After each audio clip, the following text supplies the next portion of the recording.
Hi everyone, it's Dr. Jenelle Kim, and I am here with Kole. Now she is, as you can see, a dynamic woman. Her chi, her vitality is flowing, and her beautiful magenta.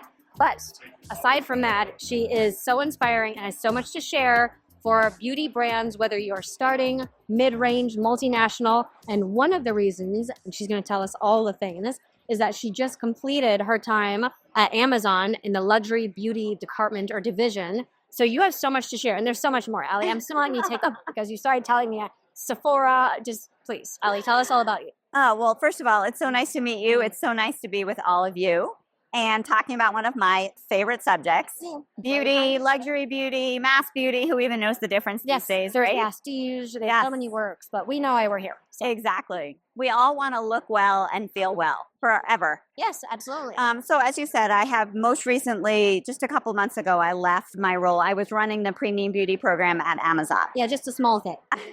Just a small thing.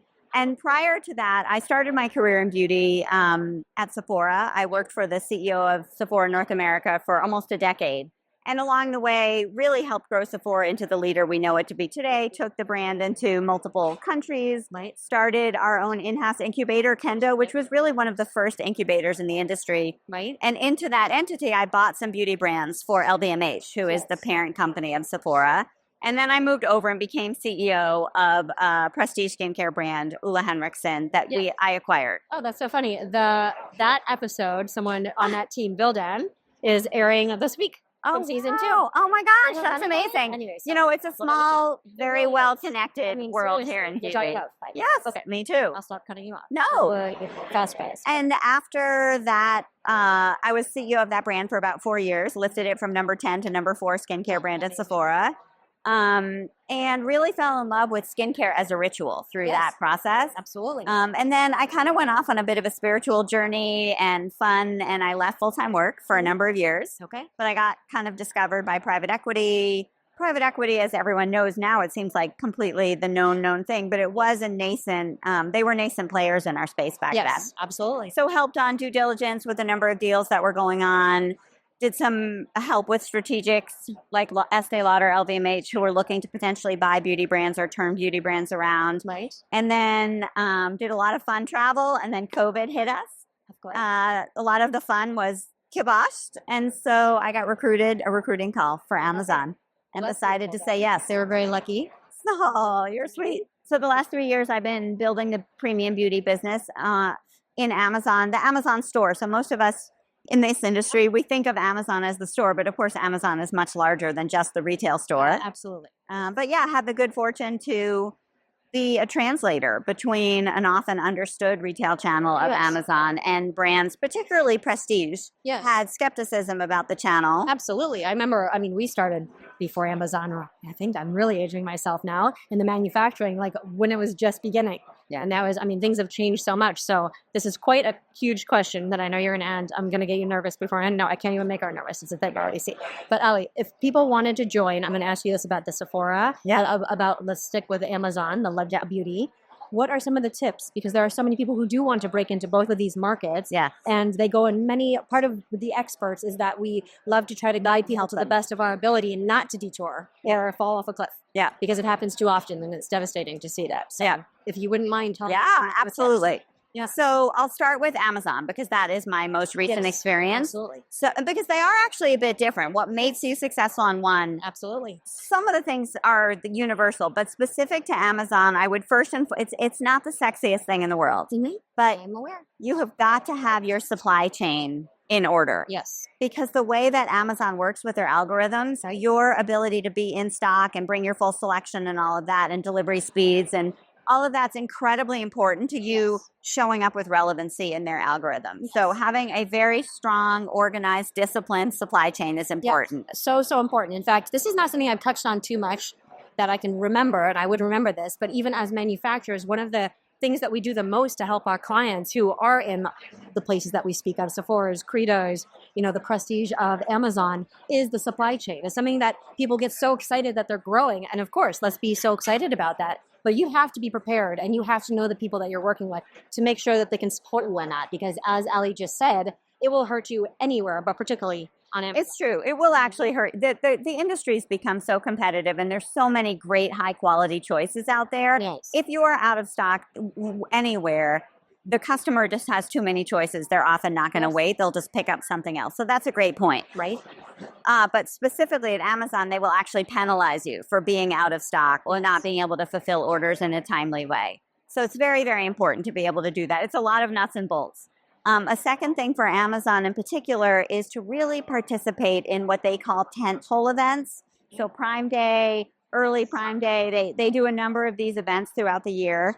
And now I think brands do understand the importance of promotion, but certainly in luxury, we were very reluctant to promote. Yes, I think that's a great point. And there's this sense, I think we have a fear in the industry that, well, all my loyal customers are just going to stock up at a discount. But the data actually shows that there is a pretty significant new customer acquisition opportunity, Sure, specifically on Amazon. You know, I'm not sure with the other retailers if that's true, but on Amazon, we do know that there's a lot of people out there that are on Amazon that are very, very deal driven, very promotional, very price sensitive. It's right there. Maybe you've been looking at this product for so long, and now you have a chance to enter at a little bit of a promotional rate. Yes. So if you are on Amazon, you want to participate in that. You want to have really, really excellent product detail pages, visual imagery, just having everything be really perfect, because if the system detects errors and things, it can work against you again on that relevancy. One additional thing that I would really encourage any smaller brands in particular who may be listening, it's very, very important to grow your own brand awareness off of Amazon. So the data really shows that when customers or prospective customers see you in the social conversation on TikTok, on Instagram, on anywhere really, there's a high propensity to immediately go to Amazon to try to buy it. Right. So if you're on Amazon, you're available for purchase on Amazon. Yes. It's not the best place for brand discovery. It really isn't. Complete sense. They're trying to change that story, and we certainly did things when I was there, and I'm sure Amazon continues to try and be a place for discovery. But at the end of the day, it's a small screen. It's a very, very big store. Really saturated. I mean, that's nothing that people don't understand and know. So if that's your only method of letting the world know who you are, there might be a pretty. And then within beauty, so Sephora and Ulta both offer curation. Yes. And Blue Mercury and Credo and all those.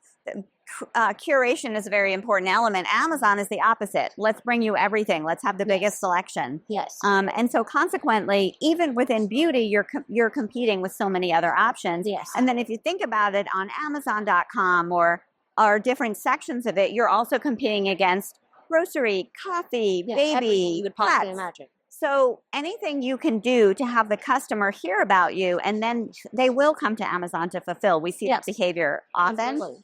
But really growing your own brand awareness is important. Once you are a very well-known brand, that isn't as important because they're coming anyway. Yes. But I would say for small and medium, when you're getting going, to really understand that investing in that, what external to Amazon visibility driving with retail availability on Amazon is a valuable thing to do. It's the longevity of your brand, which matters anyways for the longevity of your brand. So you'll never hurt yourself by doing so. Yes, absolutely. And then okay, so if you don't mind, Sephora next. So Sephora, a lot of our brands are carry Sephora, Credo. So Sephora, Credo, Ulta, it's a bit different from Amazon because they are so curated and they are beauty experts, which Amazon is not. Amazon is a logistics and supply chain expert. So there, it's very important to have something unique, to have a very differentiated brand story. And that's harder and harder to do these days because the market's crowded. So really encourage the brands to get their, first of all, of course, to have a very differentiated proposition. But even if you have one, to really be very, very thoughtful in the way you express and communicate what makes your brand special and different. Because those retailers are always looking for these tiny white space, not tiny in terms of opportunity, but like this small sliver of space not occupied. And how many seconds nowadays? It used to be 3, and now it's probably like half a second. Right. But those retailers all need newness. They're all always looking for additional new brands, the up and coming, the emerging, the hot. So if you have something that's a little different, a unique ingredient or a formulation, a point of differentiation can be the componentry and the way product is dispensed. So if you have something that keeps the skincare ingredients more active, if you have something that enables the precise dosing of your product, these things are all super helpful and very interesting for customers. So those kinds of differentiators are much more important for sparking the passion and the commitment of a curated beauty retailer like a Sephora, an Ulta, a Credo. Yeah, I love that you even say it in that manner. It has to spark the interest of, and that spark, as it's also been a theme throughout these episodes and our past seasons, is that we now have a community of consumers, of people, of human beings who care a lot more than they did decades ago. They're much more educated, they're much more aware. And so in a matter of a couple of seconds, you have to get their attention. But ultimately, I think we would both definitely agree that it has to be authentic, it has to be purposeful. People can tell the difference, And Absolutely. so yeah, it's a wonderful thing. And I think also this probably applies to both. The more it's helpful, first it has to come from you, the brand. And then how do you get influencers and consumers, beauty, people who individuals out there are increasingly trusting more and more? How do you get them to become advocates for your brand, ambassadors for your brand? Yes. These beauty influencer programs, authenticity is very important in those as well, especially with Gen Z and Gen Alpha. Like their radar for authenticity, as you say, is so high. Which is a wonderful thing when you're doing things authentically and doing them correctly. So I'm not afraid of that. Maybe many people are, but Absolutely. so tell me then, I'm interested, Ali, Yeah. and I'm sure everyone else is. How did you get into this? I mean, what did you, I always say, like when you were a little girl, did you think that one day you would be, I think that's inspiring. I love to hear that. It's so funny. I wish I had, because when I got to Sephora, I met all these people who had that story, like, oh, my mom. And I did watch my mom and play with her cosmetics and everything. I loved beauty. It literally didn't occur to me I could work in that field. To be honest, I started my career in consulting, McKinsey and Bain. Lovely. Got an MBA. And at that time, really beauty brands weren't recruiting from the top business schools. So it wasn't really on the radar. Right. Sephora was very nascent. And so I went into consulting, as many of us did. And then I actually went to Microsoft for quite a while into the consumer side. And I could tell that wasn't my passion. So a friend of mine ended up getting a senior role at Sephora. And I was talking to her about, like, I'm so jealous. You have the best career. You have the best jobs. And, I wish I had found that when I was younger. And why don't you try? So she introduced me to the then CEO of Sephora. Hi. I started there as actually a part-time consultant, working on a couple of projects, rapidly became a full-time role. Yes. And obviously. And I mean, I'll never forget sitting around the table with the leadership team and sitting in these conference rooms talking about lipstick and frosted or matte and layering and wardrobing your fragrance. And I was like, oh my God, this is my industry. And also there were so many amazing, smart, like just really, really powerful women in roles up and down the leadership chains. And so I never look back. I've been in beauty ever since. And I feel like so grateful to have found a home that I can not only do the business side that I'm passionate about, but I can actually do it when I love these products and I love these brands and these founders. I have so much admiration for all these founders. So a beautiful story. I really appreciate you sharing that. We are certainly so grateful. The entire community of beauty, wellness, and otherwise, basically everybody, because beauty and wellness touches everyone on some way, shape, or form.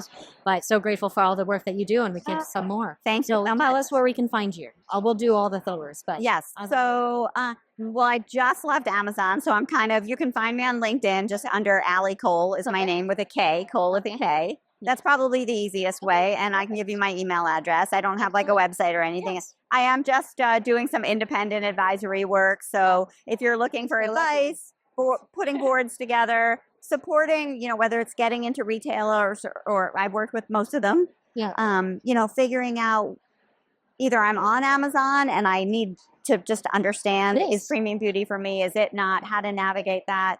All those kinds of questions I can help with. Is it the time to go on Amazon? I think that's an important question for brands to consider. So I'm working with a range of brands and a range of private equity and venture on really looking at portfolio building, these investors, matching brands, founders with investors and with retailers. Such important all topics, areas, if you will, to be guided along, as I mentioned a bit ago. So it really is really amazing that someone like yourself is offering, and that can help and guidance. So thank you, Allie. Well, thank you so much. And thank you for the work that you do. I think this is an industry where people love to give back to each other. This is the most collaborative industry I've ever worked in. Oh, it's cute. And so, to be able to not only have a brand, but to also offer the experience that we've gained along the way, that's kind of why I'm doing what I'm just doing now as well. Completely resonates with me. Awesome. Thank you. Great. Yeah, pleasure.